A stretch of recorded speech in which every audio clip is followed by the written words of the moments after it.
Today we're going to talk about the power that comes from persuasion.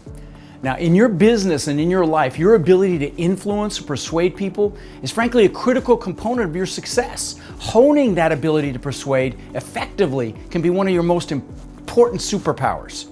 Now, your ability to get people to take action or see your point of view is going to dictate your success. Now, there's several scientifically proven strategies that enhance your ability to persuade that I'm going to share with you in just a moment. Now, I'm a member of several high-level masterminds because I believe in them so much, and I even put on my own high-level mastermind. Now, in one of the masterminds that I belong to, I got the pleasure of spending time with and learning from a gentleman named Dr. Robert Cialdini. Now, he's an amazing guy who wrote the mega best-selling books Influence and his new one called Persuasion. He's known publicly as the father of influence. Now, Dr. Cialdini outlined 6 principles in his book, Influence, that are proven to improve your ability to persuade people. The first principle that he speaks to is the power of reciprocity. You've all walked through shopping malls where people try to put lotion on your hands or have you test some new skincare product. Now, it's a natural human tendency to want to cooperate if someone gives us something and do something for them. Now, we have a powerful need to give something back in that situation. The Hare Krishna movement's known for handing out those flowers before they ask for a donation in return. You know, they're harnessing that power and law of reciprocity. Now, another power that Dr. Cialdini speaks to in his book is the power of social proof. People are much more inclined to purchase something or watch something or get involved in something that they know lots of other people have tried or experienced. Now, this is how fashion trends explode and phenomenons like Apple Computer's huge success happens. Another power that Dr. Cialdini speaks to is around commitment and consistency. When people say yes to something preliminarily or early on in a dialogue, there's a need to keep our word, a need to save face and not appear wishy-washy.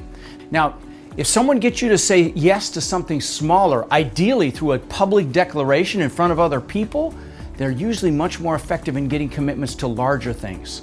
Something else along those same lines is if you remind someone who might be hesitant to agree with you on a particular decision and you remind them that they made a similar decision in the past, it can also influence them.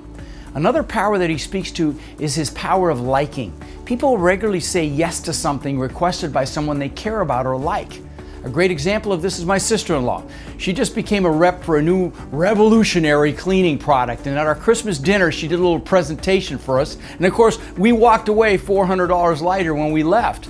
Now, this is how companies like Avon and Tupperware have become such huge successes with their house parties. Now, another power in Cialdini's book is the power of authority. People respect those that are credible and perceived as experts in their fields.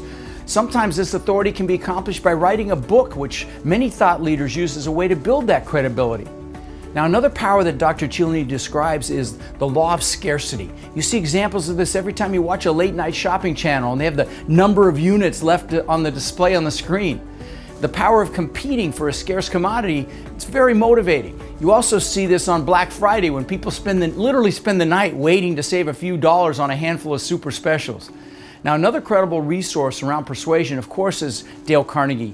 Dale Carnegie's book, How to Win Friends and Influence People. Now, in it, he speaks to taking a genuine interest in someone and really listening to them, active listening, and allowing them to speak and drive the conversation with questions. Also, smiling a lot and remembering people's names. All these things make people feel important and enhances your ability to influence and persuade them. Additionally, even seemingly silly things like the color pink are actually very powerful and affect how we think and behave subconsciously.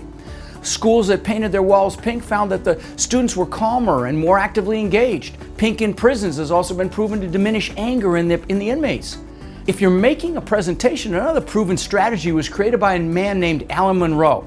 The framework is called Monroe's Motivated Sequence. Now, it consists of 5 steps. The first one was to capture people's attention with a hook of some sort.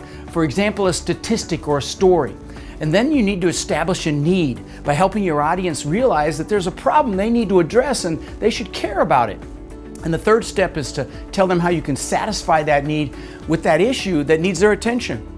And then the next step is to help them visualize the results. You future pace them to see the benefits of your solution or your proposal, and then you even have them maybe negatively visualize what happens if they don't take action. Now, then the last step is asking them to take action, clearly defining what action you want them to take. Now, please know that any of these tools I just outlined can be used for good with integrity and can also be used with a lack of integrity. And I'm sure you know how I feel you should use them. Now, when you approach life from a true place of caring for other people and adding value to them, using these tools to help them help themselves is absolutely the right thing. And it's a very powerful way to achieve your desired results. I'm Rod Khleif, wishing you incredible passion and massive success in your business and in your life.